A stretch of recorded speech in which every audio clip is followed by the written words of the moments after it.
नमस्कार मित्रांनो, स्वागत आहे तुमचं विद्या प्रबोधिनीमध्ये. आपली सायन्सची सिरीज आपण कंटिन्यू करतोय. आय गेस सिरीज मधले आपला 18वा लेक्चर असेल.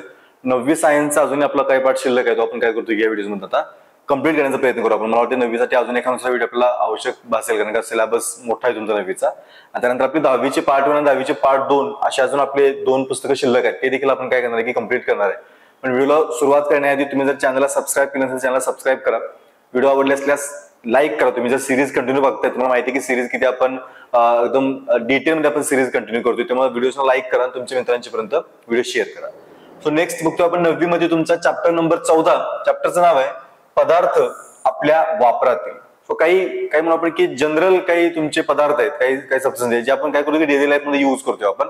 त्यांचे काही सायंटिफिक डिटेल्स आहेत आपण काय करतो या चॅप्टर मध्ये डिस्कस करतो आपण. पहिला जो आहे तो म्हणजे क्षार. आता क्षारांच्या विषयीचे डिस्कशन आपण काय केलं होतं की ज्यावेळेस आपण ऍसिड आणि बेस हा टॉपिक बघितला होता, तर त्या टॉपिक मध्ये आपण काय की क्षारांच्या विषयी बोललो होतो. आता इथे बघतोय आपण की ज्या आयनिक संयुगात H+ आणि OH- आयन नसतात, तसेच एकाच प्रकारचे धन आयन व ऋण आयन असतात, त्यांना सामान्य काय म्हणतो आपण की क्षार म्हणतो आपण. ही व्याख्या महत्वाची आहे, लक्षात घ्या. परीक्षेच्या दृष्टीने बघतो आपण की व्याख्या काय की महत्वाची व्याख्या. मी परत रिपीट करतो. आपण बघितलं होतं की ऍसिड म्हटलं की त्याच्या व्याख्येमध्ये काय आलं होतं की ऍसिड इज इक्वल टू म्हणलो आपण की H+ आयन. बेस म्हटलं की त्यामध्ये काय म्हणतो आपण OH- आयन तुमचं. हे आपण ऍसिड आणि बेस टॉपिक मध्ये आपण डिस्कस केलं होतं, ठीक आहे ना.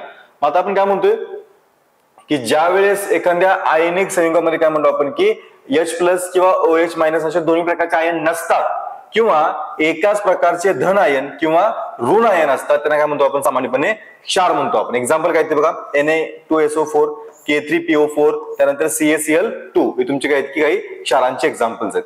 आणि इथे बघतो आपण की क्षारांचा सामू साधारण किती असतो तर 7 असतो. हे देखील आपण काय केलं होतं की मागच्या व्हिडिओमध्ये आपण डिस्कस केलं होतं. आपण pH स्केल बघितला होता, आठवतंय का? आपण काय बघितलं होतं pH स्केल बघितलं होतं. त्या स्केलवरती आपण बघतोय की 1 ते 7 असे नंबर होते.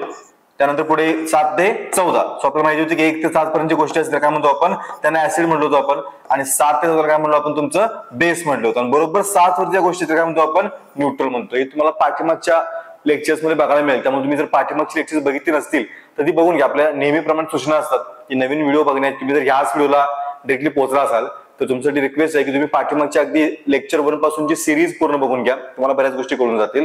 दुसरं की व्हिडिओ बघताना थोडीशी क्वालिटी जी ती व्हिडिओची ती इम्प्रूव्ह करा. म्हणजे तुम्हाला ज्या गोष्टी आपण लिहितोय त्या लिहिलेल्या गोष्टी आपण बघतोय तर त्या स्पष्ट दिसतील. आणि व्हिडिओ पोर्ट्रेट मोड मध्ये बघा, जेणेकरून तुम्हाला सगळा कंटेंट जो आहे तो अगदी क्लिअर दिसेल तुमच्या. या सूचना आपण नेहमीप्रमाणे फॉलो करू शकतो, ठीक आहे ना. सो तो सामू किती असतो? सामू असतो 7. लक्षात घ्या कशाचा? क्षारांचा.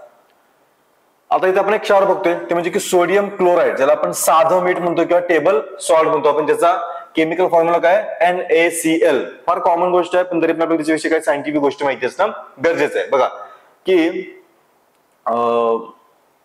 इथं म्हणजे बघा रासायनिक नाव काय म्हणतो आपण तुमचं सोडियम क्लोराईड, जे आता डिस्कस केलं आपण. सोडियम हायड्रॉक्साईड आणि हायड्रोक्लोरिक ऍसिड. बघा दोन गोष्टी तुमच्या कुठल्या सोडियम हायड्रॉक्साईड व हायड्रोक्लोरिक ऍसिड यांच्या उदासीनीकरण अभिक्रियेनं सोडियम क्लोराईड तयार तुमचं होतं. सो दोन गोष्टी तुमच्या एकत्र आल्या. कुठल्या तर सोडियम हायड्रॉक्साईड आणि त्यानंतर बघतो हे तुमचं सोडियम हायड्रॉक्साईड NaOH तुमचं, ठीक आहे ना. आणि त्यानंतर हायड्रोक्लोरिक ऍसिड म्हणजे तुमचं HCl तुमचं, ठीक आहे ना.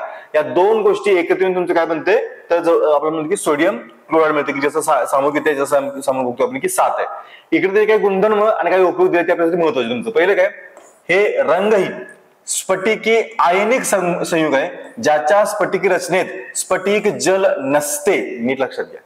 आता स्फटिक जल कन्सेप्ट काय की पुढच्या चॅप्टर्स मध्ये तेव्हा आपण काय कुठल्या डिटेलमध्ये डिस्कस करू. आपण सध्या लक्षात घ्या की NaCl चे जे सॉल्ट्स असतील ना ते सॉल्ट्स काय म्हणतो आपण स्फटिक आहेत. आणि कसल्या प्रकारचे आहेत ते आयनिक संयुग आहेत की ज्यांच्यामध्ये काय म्हणतो आपण की स्फटिक जल नसतात. लक्षात घ्या. पुढे म्हणतो आपण की उदासीन असतात आणि चवीला कशा असतात की खारट असतात. आता कॉमन गोष्ट आपल्या सगळ्यांना माहितीच आहे, ठीक आहे.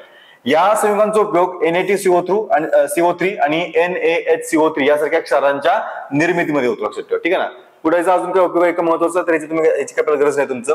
तर इथे बघतो आपण उच्च तापमानास मीठ तापवले असतात ते वितळते. याच मिठाचे काय म्हणतो आपण सम्मिलित अवस्था किंवा फ्युज्ड स्टेट म्हणतो आपण. लक्षात घ्या, मिठाची फ्युज्ड स्टेट किंवा सम्मिलित अवस्था काय असते तर उच्च तापमानावर आपण काय करतो की मीठ तापवतोय त्यानंतर आपल्याला जी अवस्था मिळते काय म्हणतो आपण, सम्मिलित अवस्था म्हणतो आपण, ठीक आहे ना. आणि मग सम्मिलित मिठाचे विद्युत अपघटन केले असता धनाग्राजवळ क्लोरीन वायू, ऋणाग्राजवळ काय होतो आपला सोडियम धातू मुक्त होतो. तुम्ही स्किप करू शकताय, हवं तर तुम्ही लक्षात ठेवू शकता, ठीक आहे ना. खाली काय गोष्ट म्हणते बघा, एक बॉक्स आहे आणि तुम्हाला नेहमी सांगतो जे बॉक्स मधल्या गोष्टी असतात त्या आपल्यासाठी काही की महत्वाच्या असतात. इथे काय म्हटले बघा की काही विशिष्ट प्रकारच्या खडकांपासून ही मिठाची निर्मिती होते. जनरली बघतो आपण की समुद्राच्या पाण्यापासून काय होती, मिठाची निर्मिती होते. आपल्याला सगळ्यांना माहिती आहे की मिठागरे जे असतात ती समुद्राच्या किनारी असतात. इथे बघतो आपण की काही खडक आहेत, ज्या खडकांच्या पासून देखील काय बघतो आपण की मिठाची निर्मिती होते. अशा मिठाला रॉक सॉल्ट असे म्हणतात. लक्षात घ्या, काय म्हणतो आपण त्याला, रॉक सॉल्ट. आणि इथे बघतो आपण की हॅलाइट खनिज तसेच हिमालयीन रॉक सॉल्ट ज्याला आपण सैंधव मीठ म्हणतो, ही त्याची काही उदाहरणं आहेत. दोन्ही एक्झाम्पल्स लक्षात घ्या. काय म्हणलो मी, साधारणतः बघतो आपण की जनरली मिठाची निर्मिती कशापासून होते, समुद्राच्या पाण्यापासून होते. इथं बघतो आपण की काही खडकांपासून देखील काय होते की मिठाची निर्मिती होते. त्याला काय म्हणतो आपण, त्याला आपण रॉक सॉल्ट म्हणतो आपण. आणि मग या रॉक सॉल्टचे एक्झाम्पल काय, तुमच्या हलाइट नावाचं खनिज आहे, त्याचबरोबर बघतो आपण की रॉक सॉल्ट किंवा तुमचं सैंधव मीठ जे आहे त्याची काय की एक्झाम्पल्स आहेत. तो दोन्ही फॅक्ट काय करायचं लक्षात ठेवा. पुढे जाऊ. इथं पुढचा तुमचा क्षार आहे तो म्हणजे सोडियम बायकार्बोनेट, ज्याला आपण कॉमन लँग्वेज मध्ये काय म्हणतोय, खाण्याचा सोडा. त्याचा केमिकल फॉर्म्युला आहे NaHCO3. एक्झाम लक्षात घ्या, एक्झामच्या दृष्टीने या तिन्ही गोष्टी महत्वाच्या आहेत. म्हणजे काय, एक तर पहिली गोष्ट त्याचं शास्त्रीय नाव काय, सोडियम बायकार्बोनेट.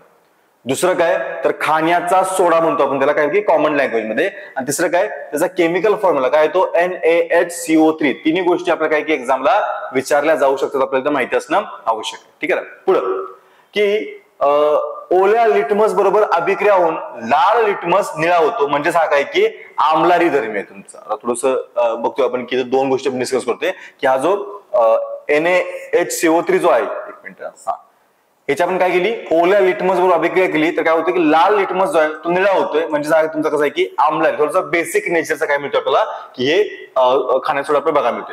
याचा उपयोग कुठे होतोय बघा, तर केक ढोकळा बनवण्याची तुमची जी काय विधी आहे त्यामध्ये याचा उपयोग होतोय. त्याचबरोबर याचा होतोय की पोटातील आम्लता, आपण सगळ्या घरामध्ये जे युनो वगैरे कंझ्युम करतो आपण, बघता की तुम्ही युनोची ऍड पण बघितली असेल की करपे ढेकर येत आहेत किंवा थोडंसं पोटामध्ये जण होते, तर तुम्ही काय करता की युनोचं पॅक पिता. त्यामध्ये पण तुमचं काय असेल की हेच तुमचं असेल काय, सोडियम बायकार्बोनेट. तुमचा अग्निशामक जे यंत्र आहेत ना त्यामध्ये पण बघतो तुमचे की CO2 तयार करण्यासाठी काय करतो आपण याचा वापर करतो. जे नवीन बघतो आपण तुमची जे फायर एक्सटिंग्विशर तुमचे असतील, आग विझवायची तुमचे यंत्र, त्यांच्यामध्ये देखील काय करतोय आपण, हा खाण्याचा सोडा किंवा सोडियम बायकार्बोनेट आपण युज करतो आपण. आणि ओव्हन स्वच्छ करण्यासाठी देखील काय करतो आपण, बेकिंग सोड्याचा वापर करतो. युजेस देखील काय काय लक्षात ठेवा, एक्झामला चुकून विचारले युजेस तर आपल्याला ते माहिती असेल तुमची. ठीक आहे ना. त्यानंतर पुढे बघतो आपण की ब्लिचिंग पावडर किंवा ज्याला विरंजक चूर्ण म्हणतो आपण, त्याचा केमिकल फॉर्म्युला आहे CaOCl2 किंवा कॅल्शियम ऑक्सीक्लोराइड. दोन्ही नाव लक्षात ठेवा. काय काय बोलतोय, ब्लिचिंग पावडर किंवा काय म्हणतो आपण त्याला विरंजक चूर्ण. फॉर्म्युला काय त्याचा CaOCl2 किंवा काय म्हणतो आपण त्याला कॅल्शियम ऑक्सीक्लोराइड म्हणतो आपण त्याला. ठीक आहे ना. उपयोग काय बघायचे, बाकीची गोष्टी आपल्याला उपयोग आहे त्याचा. विरंजक चूर्ण हे पिवळसर किंवा पांढऱ्या रंगाचं असतं. याचे रासायनिक काय म्हणतो आपण की कॅल्शियम ऑक्सीक्लोराइड आहे.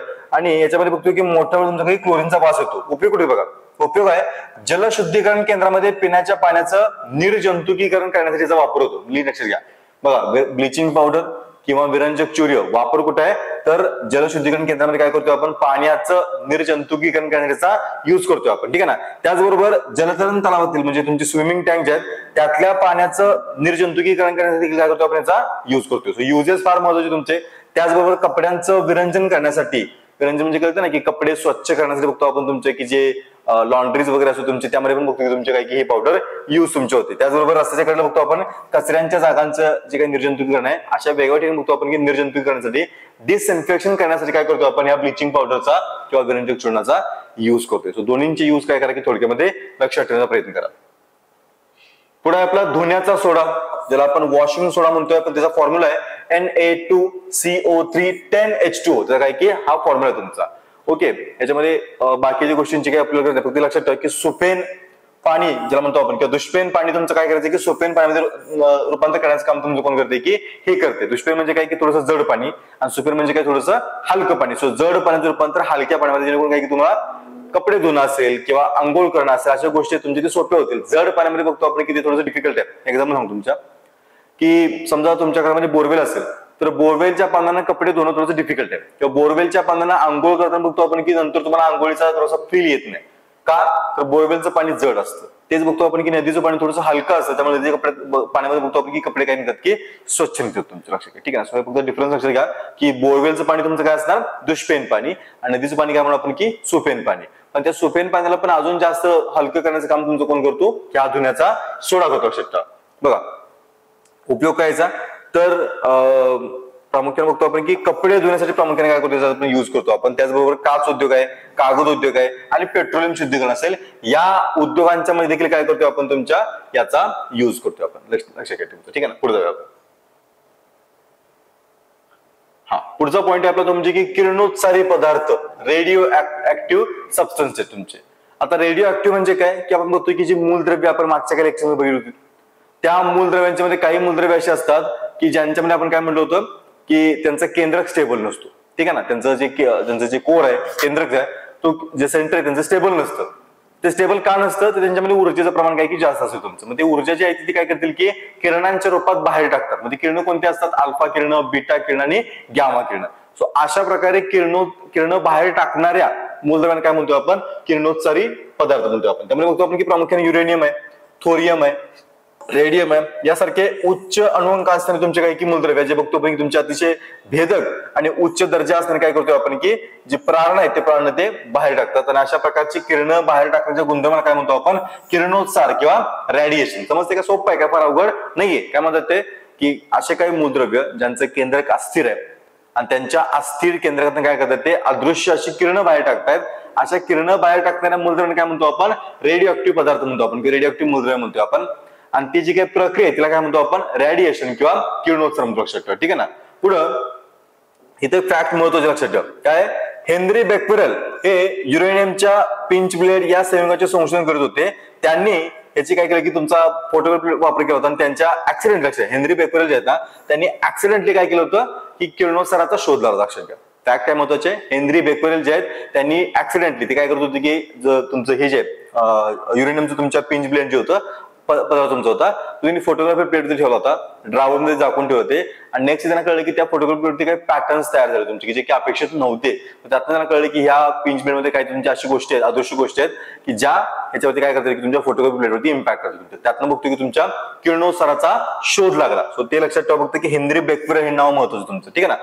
पुढे बघतो आपण की रुदरफोर्डनं 1899 मध्ये रेडियम उत्सर्जित करत असलेले प्राण काही की दोन भिन्न प्रकारचे असल्याचा काही की शोध लावला होता. पुढे बघतो आपण की त्यांना अल्फा आणि बीटा किरण असं आपण नाव दिलं तुमच्या, कोणी, तुमचं रुदरफोर्ड. तुमच्या लक्षात ठेवा काय म्हणलं आपण, रुदरफोर्डने 1899 मध्ये रेडियम उत्सर्जित करत असलेला प्राण दोन भिन्न प्रकारचे असतात त्याचा शोध लावला होता. त्यांना काय म्हणलं आपण, अल्फा आणि बीटा प्राण. लक्षात घ्या की इंडिरेक्टली तुमच्या रुदरफोर्डने काय केलं की अल्फा आणि बीटा प्राणांचा शोध लावला होता. विलार यांनी तिसऱ्या म्हणजेच काय की गॅमा किरणाचा शोध. लक्षात घ्या, एकूणच तुमच्या किरणोत्साराचा शोध कोणी लावला, हेनरी बेक्वेरेल लावला. आता मी बोलल्याप्रमाणे की किरणोत्सार होताना जे काही प्राण बाहेर पडतात ते प्राण तीन प्रकारचे असतात, अल्फा, बीटा आणि गॅमा. त्यातल्या अल्फा आणि बीटा गॅमांचा शोध करण्याचा शोध कोणाला, तुमच्या रुदरफोर्ड लावला. आणि जे गॅमा किरण आहेत त्या गॅमा किरणांचा शोध कोण लावला, तर विलार या सायंटिस्टने काय केलंय की गॅमा किरणांचा शोध लावलाय. सो तिन्ही फॅक्ट्स काय करायचे महत्वाचे तुमच्या काय करायचे एक्झामसाठी लक्षात ठेवायचे, ठीक आहे. पुढे जाऊया आपण. आता हा आपण जो टेबल आहे हा टेबल अतिशय महत्वाचा आहे. एक्झामला दरवर्षी अगदी सरळ सेवेपासून राज्यसेवेपर्यंत प्रत्येक एक्झाम बघतो आपण याच्यावरती क्वेश्चन तुमचे असतात. आता जे आपण म्हटलो, काय म्हटलो, जे तुमचे प्राण म्हटलो आपण अल्फा, बीटा आणि गॅमा, त्या अल्फा, बीटा आणि गॅमा प्राणांचं काय बघतो आपण की काही वैशिष्ट्य आहेत, काही गुणधर्म आहेत. आणि त्या गुणधर्माचं काय करतोय आपण इथं वेगळ्या पॅरामीटरच्या आधारे त्यांचं कम्पॅरिझन करतोय. फार महत्वाचा टेबल आहे. टेबल पाठ करून ठेवायचं आहे. एक्झामच्या दृष्टीने बघतोय याच्यावरती क्वेश्चन तुमचे असतात ते ठरल्या प्रमाणात. एक एक पाठ बघत जाऊ आपण. बघा इथं तुमचे अल्फा किरण आहेत, इथं बीटा किरण आहेत, इथं तुमचे काय की गॅमा किरण आहेत. इतक्या चांगल्या नोट्स तुम्हाला एखाद्या स्टँडर्ड बुक्स मध्ये पण मिळणार नाहीत. इतक्या चांगल्या नोट्स तुम्हाला काय केलं की स्टेट बोर्डने तुमच्या तयार करून दिल्या. त्यामुळे लक्षात घ्या की ह्या नोट्स फार महत्वाचे तुमच्या. आणि याच्यावरती डाऊट घेऊ शकत नाही कोणीच. ह्या ऑथेंटिक नोट्स आहेत, ह्याच्यावरती कोणीही बघतो आपण की डाऊट रेज करू शकणार नाही. पहिली घेऊ आपण स्वरूप कसला बघा तुमचं, ठीक आहे ना. सो जे अल्फा किरण आहेत त्यांचं बघतो आपण की कणांचा प्रवाह जो म्हणतो आपण तुमचा तो कसा आहे की H++ असा आहे, ठीक आहे ना. बघा काय म्हणतो आपण, अल्फा किरण आहेत त्यांना आपण काय म्हणू शकतो की त्यांना हेलियम He++ असं म्हणू शकतो आपण. जी बीटा किरण आहेत त्यांना आपण काय म्हणू शकतो की ई मायनस, म्हणजे त्यांना इलेक्ट्रॉनच्या रूपात म्हणू शकतो आपण. आणि जे गॅमा किरण आहेत त्यांना काय म्हणतो आपण, ही विद्युत चुंबकीय प्रारण आहेत. बघा तिन्हींचं स्ट्रक्चर समजून घ्या. थोडक्यात काय सांगायचं त्यांना, की जी अल्फा किरण असतात ती कशी असतात, ती पॉझिटिव्हली चार्ज असतात. लक्षात घ्या काय बोलतोय, समजते का? याची प्लस प्लस लक्षात ठेवा, किंवा काय म्हणा की तुमची जी अल्फा किरण आहेत त्यांना काय म्हणतो आपण, ती पॉझिटिव्हली चार्ज असतात. जी बीटा किरण आहेत ती तुमची कशी असतील, ती निगेटिव्हली चार्ज असते तुमच्या, त्याला काय म्हणतो आपण की ई मायनस म्हटलं आपण. आणि जी गॅमा किरण आहेत ती तुमची कशी आहेत की विद्युत चुंबकीय किरण आहेत तुमची, इलेक्ट्रोमॅग्नेटिक आहे की ते तुमची प्रारण आहेत. लक्षात ठेवा तिघांचं स्वरूप नीट लक्षात घ्या, एक पॉझिटिव्ह आहे, एक निगेटिव्ह आहे, एक तुमचं काय की विद्युत चुंबकीय प्रारण तुमचं. दुसरा म्हणतो की आपण म्हणजे की वस्तुमानाचं काय सीन आहे. तर जे अल्फा किरण आहेत त्यांचं वस्तुमान बघतो आपण की 4.0028 यू इतकं तुमचं काय की त्यांचं वस्तुमान आहे. यू म्हणजे काय ते आपण मागच्या एका व्हिडिओमध्ये डिस्कस केलं होतं. तुम्ही काय करायला कमेंट बॉक्समध्ये मला सांगू शकता की यू चा अर्थ काय असतो आणि त्याची व्हॅल्यू किती असते हे ना. जी बीटा किरण आहेत त्यांचं वस्तुमान बघा 0.0000548 इतकं काय की तुमचं वस्तुमान आहे. कशाचं? बीटा किरणांचं. आणि बघतो की गॅमा किरणांचं तुमचं काही वस्तुमान अजिबात नाहीये.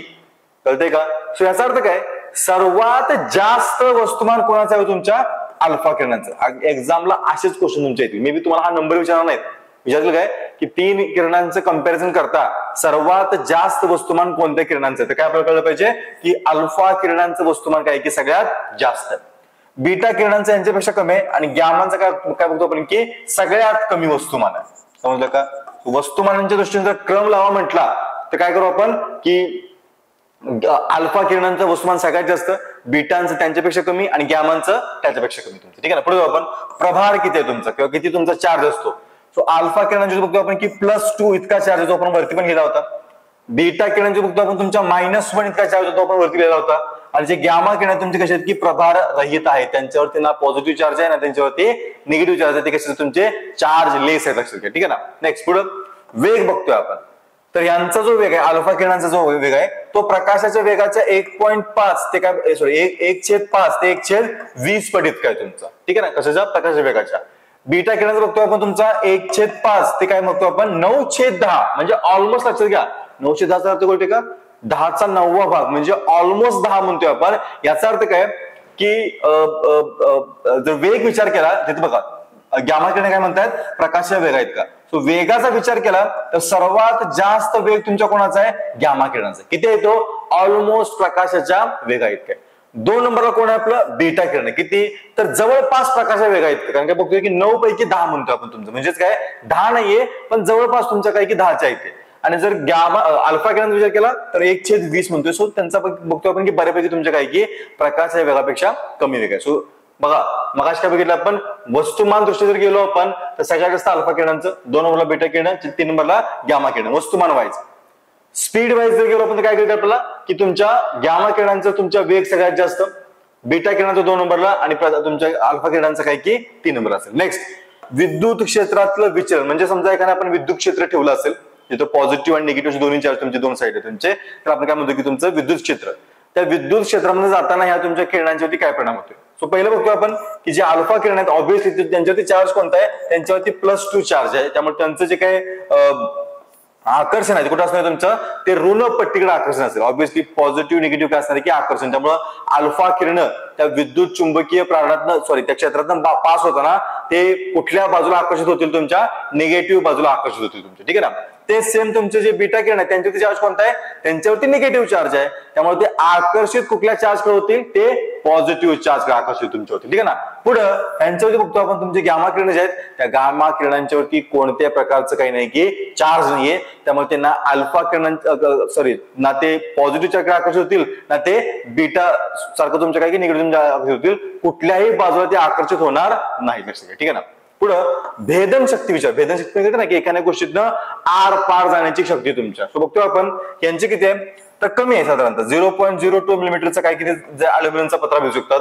ह्यांचे बघतो आपण साधारणतः 100 पट जास्त आहे, म्हणजे ते 2 मिलीमीटर जाडीचा पत्रा भेटू शकतात. आणि यांचं बघतो आपण की साधारणतः 10,000 पट जास्त आहे, जे की 15 सेंटीमीटर जाडीचा शिशाचा पडदा भेटू शकतात. याचा अर्थ काय की सगळ्यात जास्त भेदनशक्ती कोणाची आहे? ती आहे गॅमा किरणांची.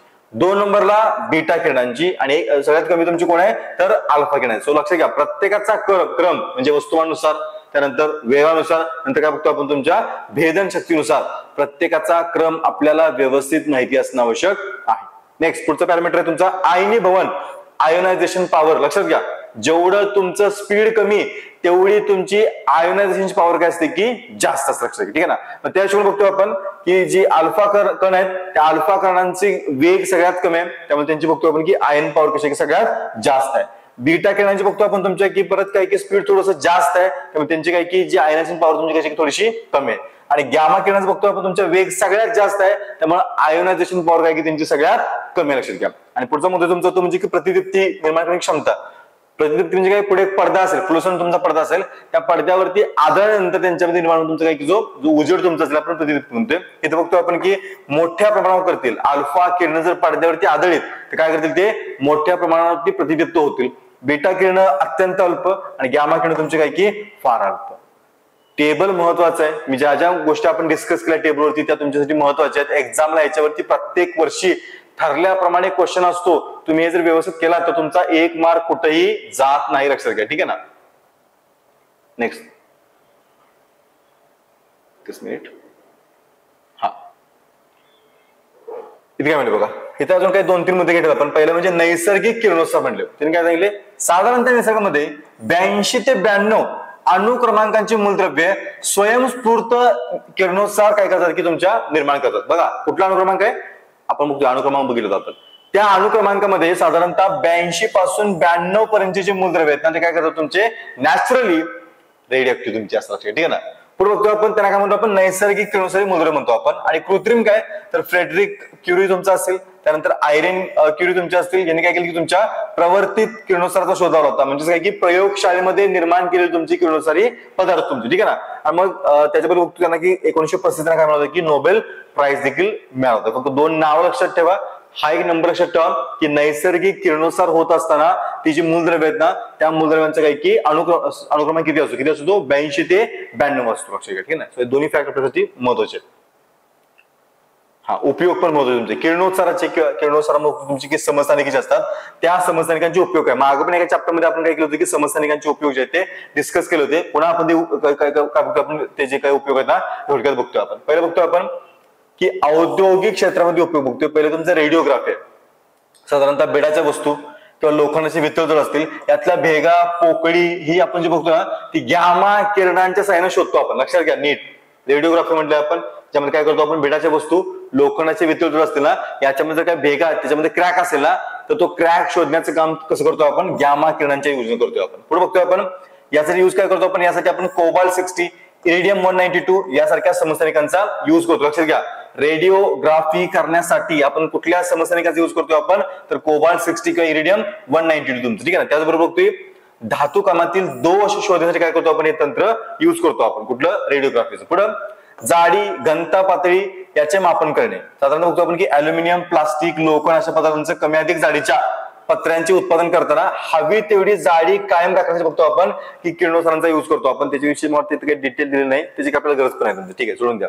पुढे बघतो आपण की रेडियम त्यानंतर प्रोमेथियम ट्रिटियम हे जे किरणोत्सारी पदार्थ आहेत ते फॉस्फरस बरोबर काही आपण मिश्रण वापरतो आणि त्याचा वापर करून करतो आपण अंधारात ज्या काही वस्तूचा आकार बघतो आपण. साधारणतः घड्याळाचे काटे असतात किंवा आपण काही गाड्यांच्या वरती आपण काय बघतो सिम्बॉल्स तुमचे असतील हे चकाकण्यासाठी आपण जे काही यूज करतो तुमचं काय असतं तर रेडियम प्रोथियम ट्रिटियम आणि किरणोत्सार यांचं काय करतो आपण फॉस्फरसचं मिश्रण यूज करतो आपण. ठीक आहे. त्यानंतर HID म्हणजे हाय डेन्सिटी डिस्चार्ज दिव्यामध्ये बघतो आपण की क्रिप्टॉन 85. लक्षात घ्या कुठला दिवा HID हाय इंटेन्सिटी डिस्चार्ज जो दिवा असतो त्यांच्यामध्ये काय करतो आपण क्रिप्टॉन 85. तर बीटा किरणांचा स्त्रोत म्हणून काय बघतो आपण एक्सरे युनिट मध्ये काय करतो आपण तुमच्या प्रोथियम 147 ही समस्थानिक यूज करतो आपण. ठीक आहे ना. त्याचबरोबर बघतो आपण की सिरॅमिक वस्तूमध्ये देखील बघतो आपण की युरेनियम ऑक्साईडचा वापर आपण पूर्वी करायचो. लक्षात ठेवा आता त्याचा वापर यूज होत नसतो. काही युजेस तुमचे जे आपण लास्ट टाइम पण बघितले होते परत रिपीट तुमचे होतात. ऍग्रिकल्चर सेक्टरचा विचार केला तर रोपांची जलद वाढ होण्याचे काय करतो आपण त्यामध्ये जे बीज असते ना त्या बीजांच्या वरती आपण काय करतो की किरणोत्सारांचा मारा करतो. हे पण आपण डिस्कस केलं होतं. त्याबरोबर कोबाल्ट 60चा वापर कुठे करतो आपण तर अन्न परिरक्षण हे पण आपण डिस्कस केलं. आपण एक मोठं टेबल बघितलं होता.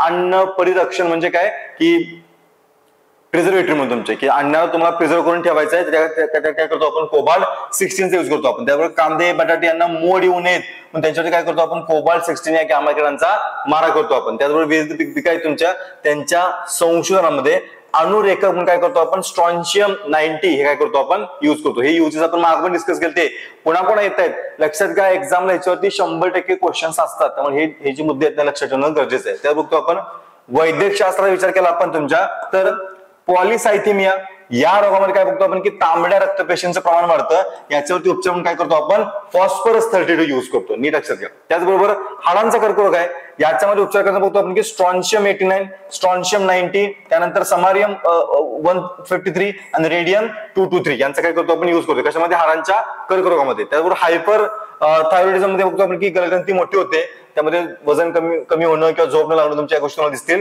आणि यांच्यामध्ये बघतो आपण की हार्मोन्स तयार झाल्यामुळे काही तुमची विशिष्ट त्यामुळे तुम्हाला होते. याच्यावरती उपाय काय बघा, उपाय तुमचा आयोडीन 123 चा काय करतो आपण तिथे युज करतो कशावरती हायपर थायरॉइडिझम वरती. ट्युमर साठी काय करतो आपण तुमच्या मेंदूतला ट्युमर वरती उपचार करताना बघतो की बोरॉन 10, आयोडीन 131, कोबाल्ट 16 यांचा काय करतोय आपण युज करतोय. शरीरातील लहान ट्युमर काय करतो आपण आर्सेनिक 74 चा युज करतो. हे देखील महत्वाचे लक्षात घ्या. ट्युमर ओळखण्यासाठी काय काय करतो आपण तर मेंदूतल्या ट्युमरसाठी बघतो आपण की बोरॉन 10, आयोडीन 132 आणि कोबाल्ट 16 चा वापर करतोय. आणि शरीरातले लहान ट्युमर ओळखण्यासाठी काय करतो आपण आर्सेनिक 74 चा युज करतो आपण, ठीक आहे ना. त्यामुळे हे जराशी मुद्दे आहेत. खाली बघतो आपण की वनस्पती, फळे, फुले, धान्य, गायीचे दूध इत्यादीमध्ये बघतो आपण की स्ट्रॉन्शियम 19 हे किरणोत्सर्गी समजा काय करतो आपण शरीरातील गेल्यामुळे बोन कॅन्सर आणि ल्युकेमियाचे रोग होतात तुमचे. ते युजेस काय करा की व्यवस्थित लक्षात ठेवा.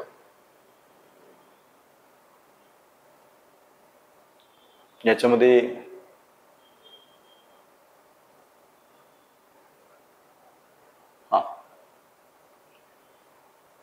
ह्याच्यातलं काय आपल्यासाठी आवश्यक तसं नाहीये, हे स्किप करूया आपण, पुढे जाऊया आपण. आता नेक्स्ट पदार्थ आपला तो म्हणजे की डाय. ठीक आहे, इथं बघा काही फॅक्ट्स आहेत. कृत्रिम डायचा शोध 1856 मध्ये विल्यम हेनरी पार्किन यांनी लावला. फॅक्ट लक्षात घ्या. फॅक्ट काय जी कृत्रिम डाय म्हणजे कसं ना कलर तुमचा, ठीक आहे ना. सो कृत्रिम डायचा शोध कोणी लावलाय तर विल्यम हेनरी पार्किन. नाव व्यवस्थित काय आपल्याला लक्षात ठेवायचं, ठीक आहे ना. त्यामुळे बघतो आपण यामध्ये वापरतो काय आपण पेट्रोलियमचे उत्पादित आणि खनिजांचा वापर करतो. हे काय मायनर फॅक्टर तुम्ही लक्षात ठेवा तुमचे, ठीक आहे ना. पुढे बघतो आपण की दुर्गंधीनाशक डिओड्रंट यांच्याविषयी पण बघतो आपण तुमचं की साधारणतः सूक्ष्म जंतूंच्या विघटनामुळे तुमचा वास येतो, तो वास रोखण्यासाठी काय करतो आपण काही गोष्टी वापरतो तुमच्या, आपण काय म्हणतो डिओड्रंट म्हणतो आपण. तर खाली बघतो जे डिओड्रंट्स आहेत या डिओड्रंट मध्ये पॅराबेन्स असतात. लक्षात घ्या, हे एक्झामला तुमच्या विचारू शकतात. मागे तुमच्या आयोगाने काय केलं की डेटॉलचे कंपाऊंड तुमचे विचार होते, त्यामुळे लक्षात घ्या की डिओड्रंट मध्ये काय असतं हे आपल्याला प्रॉपरली माहिती असणं गरजेचं आहे. काय म्हणतो आपण याच्यामध्ये पॅराबेन्स म्हणजे काय मिथाइल, इथाइल, प्रोपाइल, बेन्झाइल आणि ब्युटाइल अल्कोहोलचे प्रमाण काय असते की जास्त असतं. लक्षात घ्या, ठीक आहे. काय काय बोलू आपण जे डिओड्रंट्स आहेत त्या डिओड्रंट्स मध्ये कशाचं प्रमाण जास्त आहे तुमच्या तर पॅराबेन्सचं प्रमाण जास्त आहे. पॅराबेन्स म्हणजे काय तर मिथाइल, इथाइल, प्रोपाइल, बेन्झाइल आणि ब्युटाइल हे जे काय अल्कोहोलचे प्रकार तुम्ही बघतो आपण यांचं प्रमाण काय की जास्त असेल. त्याचबरोबर बघतो आपण की अल्युमिनियमची संयुग आणि सिलिका यांचं देखील काही प्रमाण तुमचं याच्यामध्ये जास्त लक्षात, ठीक आहे ना. साधारणतः बघतो आपण की सर्वसाधारण डिओज असेल त्यामुळे बघतो की अल्युमिनियमच्या संयुगाचं प्रमाण कमी असतं, त्यामुळे घामाचा वास तुमचा काय करतो कमी करतो. जे घाम रोखणारे डिओ असतात त्यांचे बघतो आपण की अल्युमिनियम क्लोराहायड्रेटचं प्रमाण बघतो की 15% जास्त पासून, त्यामुळे की त्वचेवरती घामाचे छिद्र काय करतील की बंद होते तुमचे, ठीक आहे ना. वैद्यकीय डिओज आहे त्यामुळे बघतो की 20 ते 25 तुमचा काय असतं की अल्युमिनियम तुमचा असतो. दुष्परिणाम काय तुमचे तर अल्युमिनियम त्यानंतर झिर्कोनियम ही संयुक्त काय करते की डिओड्रंट मध्ये सर्वात घातक तुमचे पदार्थ आहेत, ज्यामुळे नकळत काय करतो तुमचं डोकेदुखी, अस्थमा, श्वसनाचे विकार, हृदयविकार असे तुम्हाला आजार होताना दिसतील. त्या बघतो की तुमच्या कर्करोग तुमच्या होण्याची काही शक्यता आहे तुमची. फक्त गोष्ट फक्त ही फॅक्ट महत्वाची आहे. बघा पूर्ण या स्लाइड वरची इथे एक फॅक्ट आहे काय की डायचा शोध लावला कोणी तुमच्या 1856 मध्ये विल्यम हेनरी पर्किन लावला. आणि दुसरं महत्वाचं काय की जे आपण डिओड्रंट यूज करतो त्या डिओड्रंट मध्ये तुमच्या असतं काय असतात पॅराबेन्स, त्यामध्ये methyl, ethyl, propyl, benzyl, butyl alcohol तुमचं काही प्रमाण जास्त असतं. एवढं पण लक्षात ठेवा. बाकीच्या गोष्टी तुमच्यासाठी महत्वाच्या नाहीये, तुम्ही त्या स्किप करू शकता, ते वाचून त्याला सोडून द्या, जास्त लोड घ्यायची आवश्यकता नाहीये. नेक्स्ट पुढचा पदार्थ आपला तो म्हणजे की टेफ्लॉन. पुढचा पदार्थ कोणता आपला टेफ्लॉन. टेफ्लॉन काय असतो बघा, चिकटण्याची प्रक्रिया टाळण्यासाठी स्वयंपाकाची भांडी, औद्योगिक उपकरणांमध्ये बघतो की मुलाबाजारासाठी टेफ्लॉनचा वापर होतो, ठीक आहे ना. हे जे टेट्रा फ्लोरो इथिलचं काय की तुमच्या बहुवारिक आहे, लक्षात घ्या. काय म्हणतो टेफ्लॉन तुमचं काय हे टेट्रा फ्लोरोथिलचं काय की तुमच्या बहुवारिक. बहुवारिक म्हणजे काय की पॉलिमर ज्याला म्हणतो आपण. काही लोकांना शब्द थोडासा अवघड वाटेल. बहुवारिक म्हणजे काय तर पॉलिमर तुमचं कशाचं तर टेट्रा फ्लोरो इथिल तुमचं काय की ते पॉलिमर आहे. शोध कोणाला बघा हे महत्वाचं तुमचं. शोध जो आहे तो रॉय जे प्लँकट यांनी बघतोय की 1938 मध्ये शोध आला. कोणी शोध जो आहे तो रॉय जे प्लँकेट यांनी काय शोध आला होता. याचं रासायनिक नाव जे आहे ते काय बघा पॉलिटेट्रा फ्लोरो इथिलीन म्हणजेच काय C2 त्यानंतर F4 आणि N तुमचं काय त्याचं रासायनिक नाव आहे. गुणधर्म आणि उपयोग दोन्ही बघतोय आपण तुमचं. पुढे पहिलं गुणधर्म बघतोय आपण की याच्यावरती बघतो आपण की वातावरणाचा आणि रासायनिक परिणाम होत नाही. पाणी तेल त्याला काय बघतो आपण की चिटकत नाहीत. उच्च तापमान बघतो आपण की टेफ्लॉनवरती परिणाम तुमच्या होत नाही कारण की बघतो की द्रवणांक किती आहे 327 डिग्री तुमचं ठीक आहे ना. त्याबरोबर टेफ्लॉन कोणती वस्तू बघतो की सहज काय तुमच्या स्वच्छ होतं काय की ते गुणधर्म आहेत. उपयोग काय बघतो आपण याचा टेफ्लॉनच्या विसंवाहकता या गुणधर्मामुळे उच्च तंत्रज्ञानाच्या इलेक्ट्रॉनमध्ये काय करतो याचा युज करतो. विसंवाहकता म्हणजे काय ना याच्यातनं इलेक्ट्रिसिटी पास होत नाहीये त्यामुळे बघतो आपण की तुमच्या काय करतो आपण इलेक्ट्रॉनिक उपकरणामध्ये युज करतो आपण. त्यात बघतो की स्वयंपाकघरात तुमच्या नॉनस्टिक जे आपण बघतो भांडे त्या नॉनस्टिक भांड्यामध्ये काय करतो आपण टेफ्लॉनचा युज करतो आपण. दुचाकी असेल चारचाकी असेल तुमच्या रंगीत पत्र्यांचे तुमच्या तापमान पावसाचा परिणाम होणे म्हणून काय करतो त्याच्यावरती आपण टेफ्लॉनचं कोटिंग करतो. हे फक्त युजेस जे आहेत ना युजेस टेफ्लॉनचे व्यवस्थित लक्षात ठेवा. प्लस त्याचं सायंटिफिक नाव जे आहे ते पण बघा पॉलिटेट्रा त्यानंतर फ्लोरोइथिलीन तुमचे ते काय की सायंटिफिक नाव आहे. शोध कोणा तुमचा शोध आलाय रॉय जे प्लँकेट. तिन्ही फॅक्ट्स काय करा की लक्षात ठेवा. युजेस मध्ये दोन तुमचे युजेस तुमची माहिती असेल तुम्हाला ते लक्षात ठेवा. बाकी तुमचे दोन जे फॅक्ट्स बोलू आपण त्या फॅक्ट्स काय करा की लक्षात ठेवण्याचं काम करा. येस पुढचं आहे याची काही खरं तर आपल्याला गरज नाही तुम्ही स्किप करू शकताय. ठीक आहे याची पण काही आपल्याला तशी आवश्यकता नाही. हे काय एकदम मायनर गोष्टी तुमची तुम्हाला नोट्स पण मिळून जातील फक्त एकदा वाचून ठेवा तुमचं. ठीक आहे हा जो नेक्स्ट चॅप्टर आहे ठीक आहे इथं पण थांबू आपण. पुढच्या व्हिडिओमध्ये काय करू आपण जो उरलेला पार्ट आपला उरलेला पार्ट काय करू आपण कम्प्लीट करू. ठीक आहे ना. थँक्यू व्हेरी मच मित्रांनो.